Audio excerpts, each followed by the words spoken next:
The truth is, Izaiah's lightning-fast decision to marry Eva was never an impulsive leap driven by love, and certainly not a fleeting rush of emotion that made him forget calculation.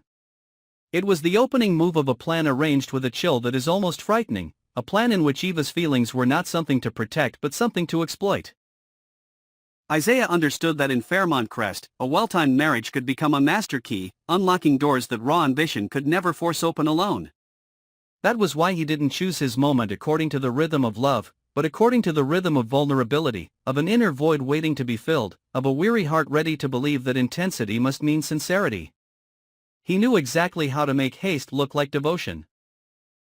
He struck when Eva was at her weakest emotionally, when the layers of her defenses had thinned, when loneliness and anxiety could make any promise shine like an escape route.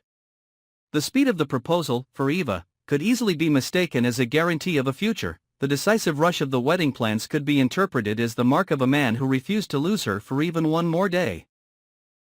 He gave her the intoxicating sensation of being chosen, of being placed at the center, of being treated as something precious amid the harsh machinery of elite life. And when Eva began to believe this was the moment her life turned a hopeful page, he quietly turned that belief into the foundation of the control he intended to build. Izaiah didn't just capitalize on Eva's fragile state, he also chose the moment when all of Fairmont Crest was consumed by other upheavals. As public attention scattered across clashes, shifts in power, and rumors simmering inside families finally showing their cracks, a swift, glamorous wedding became the kind of story people wanted to embrace.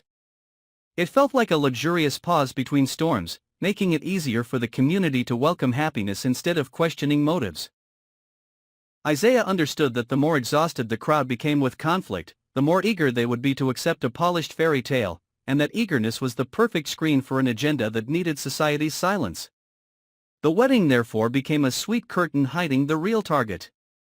The lavish gifts, the congratulations, the immaculate photographs of a perfect couple, these were only the glittering surface of a machine operating in the shadows. Look closely enough and the glamour resembles a gleaming lock fixed to a door that is about to slam down on Eva's life. Izaiah did not come to offer her peace, he came to impose a new structure in which her choices would slowly become their choices, and then, almost invisibly, simply his. Eva could be swept up by that speed because of her hunger for safety. She might tell herself that a man who truly loves doesn't hesitate, that urgency is proof of rare commitment. In the whirlwind of preparations, as everything unfolded like a dream painted in dazzling colors, she could easily confuse busyness with happiness, and well-orchestrated care with genuine love. The admiring eyes around her would only solidify the illusion, dissolving even the faintest early doubts into the noise of blessings and social approval. But Izaiah didn't just want a wife. He wanted a passport straight into the heart of power, a legal and social title that would make his presence in Eva's life unquestionable. Marriage was the perfect armor for ambition, transforming him from a man who could be asked "Who are you?" into a man who could answer "I'm her husband," and instantly earn the right to step deeper. That status didn't only open the gates to wealth. It opened access to relationships, influence, and even Eva's inner territory, where a husband could invoke the language of shared futures to explain, arrange, and gradually redirect his wife's life without being seen as an intruder.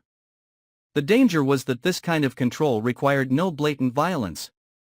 A suggestion made for stability, advice offered for safety, interference justified for dignity, all of it could be presented as mature love. When these moves are wrapped in the vocabulary of responsibility, Eva would struggle to separate care from manipulation. And once society had already crowned this as a beautiful marriage, anyone who questioned Izaiah would be branded a destroyer of happiness, making the trap even more protected by the very optimism around it. The most chilling twist lies in the possibility that money was never his true prize. What Izaiah might be hunting is a secret tied to Eva, something potent enough to topple major names in Fairmont Crest if revealed at the right moment. In that world, secrets are the most valuable currency of all, because they purchase not only advantages but fear, forcing people to surrender long before anyone even names a price. If Izaiah's approach to Eva was designed to reach that kind of secret, then this wedding is no longer a love story, it is a power play legalized by a ring. And then the fairy tale ceremony begins to look like a ritual of psychological sacrifice, where the bride walks into brilliant light without realizing she is stepping into the most perfect trap of her life. Eva might believe she is being rescued from loneliness and uncertainty, while Izaiah may be treating that moment as the instant he officially claimed the right to place his hand over her entire future.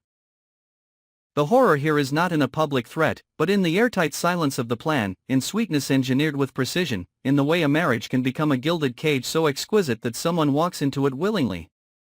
While the crowd remains intoxicated by the beautiful image of love, what Eva may truly be facing is not a husband, but a strategist who has chosen her as the first step of a dark ambition.